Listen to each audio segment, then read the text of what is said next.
क्या आप भारत की स्थलीय सीमा जो कि गुजरात के सौराष्ट्र से पश्चिम बंगाल तक फैली हुई है, इसकी लंबाई जानते हैं? क्या आप जानते हैं कि भारत की तटीय सीमा पर कितने राज्य स्थित हैं? और भारत के मुख्य तट से लक्षद्वीप और अंडमान निकोबार की तटीय सीमा को भी ऐड कर लिया जाए तो उसकी लंबाई कितनी होगी?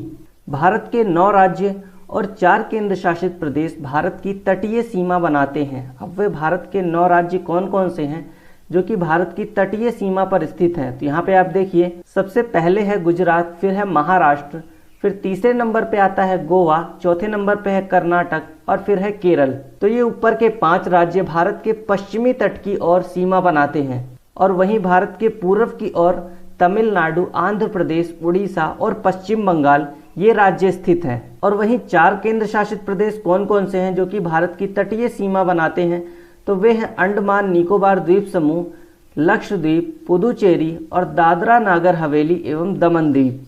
तो अब एक बार इंडिया के मैप में देखते हैं कि भारत के ये 9 राज्य कहाँ पर स्थित हैं। भारत के पश्चिमी भाग में अरब सागर है और पूर्वी भाग में बंगाल की खाड़ी स्थित है और अरब सागर की ओर भारत का पश्चिमी तट स्थित है और इसी पश्चिमी तट पर गुजरात, महाराष्ट्र, गोवा, कर्नाटक और केरल ये 5 राज्य स्थित हैं। और इसी प्रकार से बंगाल की खाड़ी भारत के पूर्व में स्थित है और भारत के पूर्वी तट पर 4 राज्य स्थित हैं, तमिलनाडु, आंध्र प्रदेश, उड़ीसा और पश्चिम बंगाल। तो ये टोटल 9 राज्य हैं जो कि भारत की तटीय सीमा बनाते हैं। ठीक, अब आप देखिए कि भारत की सबसे लंबी तटीय सीमा वाला राज्य कौन सा है? तो सबसे लंबी तटीय सीमा है गुजरात राज्य की और उसके बाद दूसरे नंबर पे अगर बात की जाए तो दूसरे नंबर पे है आंध्र प्रदेश और तीसरे नंबर पे है तमिलनाडु। तो ये 3 सबसे लंबी तटीय सीमा वाले राज्य हैं। कौन कौन से? सबसे पहले नंबर पे है गुजरात, फिर है आंध्र प्रदेश और तीसरे नंबर पे आता है तमिलनाडु सबसे लंबी तटीय सीमा में। और वहीं अगर सबसे छोटी तटीय सीमा की बात की जाए तो पश्चिम में है गोवा राज्य जिसकी सबसे छोटी तटीय सीमा है। ठीक, तो मैं आशा करता हूं इतना आप अच्छे से समझ पाए होंगे। अब देखते हैं भारत की तटीय सीमा की लंबाई कितनी है। तो सबसे पहले हम भारत की स्थलीय सीमा को देख लेते हैं। तो भारत की स्थलीय सीमा जो आप देख रहे हैं इसकी लंबाई 15,200 किलोमीटर है जो कि भारत के 16 राज्य और 2 केंद्र शासित प्रदेश जम्मू कश्मीर और लद्दाख से लगती है। वहीं अगर भारत की तटीय सीमा की बात करें तो भारत की तटीय सीमा 6100 किलोमीटर है। ये भारत की मुख्य भूमि की तटीय सीमा है। तो भारत की मुख्य भूमि की तटीय सीमा की लंबाई 6100 किलोमीटर है। और वहीं लक्षद्वीप और अंडमान निकोबार की सीमा को भी ऐड कर लिया जाए तब भारत की तटीय सीमा की लंबाई हो जाती है 7516.6 किलोमीटर। अब देखते हैं भारत के तटों को किस नाम से जाना जाता है। तो गुजरात का जो ये तट है इसे काठियावाड़ तट के नाम से जाना जाता है। और वहीं महाराष्ट्र और गोवा के तट की बात की जाए तो इस तट को कोंकण या सह्याद्री तट के नाम से जाना जाता है। महाराष्ट्र के नीचे कर्नाटक राज्य स्थित है और कर्नाटक के इस तट को केंद्रा तट के नाम से जाना जाता है। इसे कन्नड़ तट भी कहा जाता है।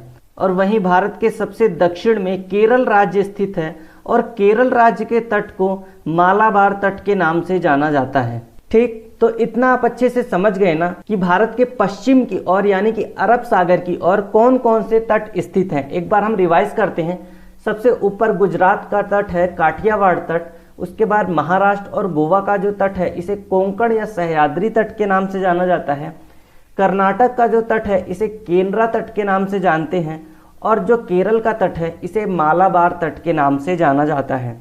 अब भारत के पूर्वी भाग की ओर बात की जाए तो यहाँ पर तटों का जो विभाजन है वो नदियों के आधार पर किया गया है। अब तमिलनाडु और आंध्र प्रदेश के तट की बात करें तो जैसा कि मैंने आपको बताया कि भारत के पूर्वी भाग में जो तटों का विभाजन है वो नदियों के आधार पर किया गया है। तो आंध्र प्रदेश को 2 भागों में डिवाइड करती है कृष्णा नदी और तमिलनाडु के कन्याकुमारी से कृष्णा नदी तक जो ये आप तट रेखा देखेंगे ये है कोरोमंडल तट।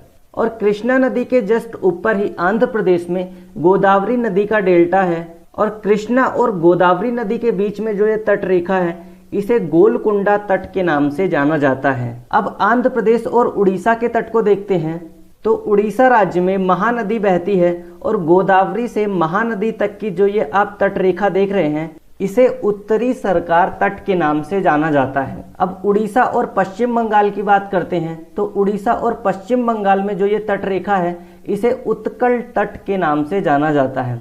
हालांकि पश्चिम बंगाल के तट को बंग तट के नाम से भी जाना जाता है। तो दोस्तों मैं आशा करता हूं आप भारत की तटीय सीमा को अच्छे से समझ पाए होंगे और आपको क्लास कैसी लगी कमेंट बॉक्स में जरूर बताइएगा। और चैनल पे पहली बार विजिट की हैं तो चैनल को जरूर सब्सक्राइब करें। मिलते हैं अपनी नेक्स्ट क्लास में, तब तक के लिए जय हिंद, जय भारत।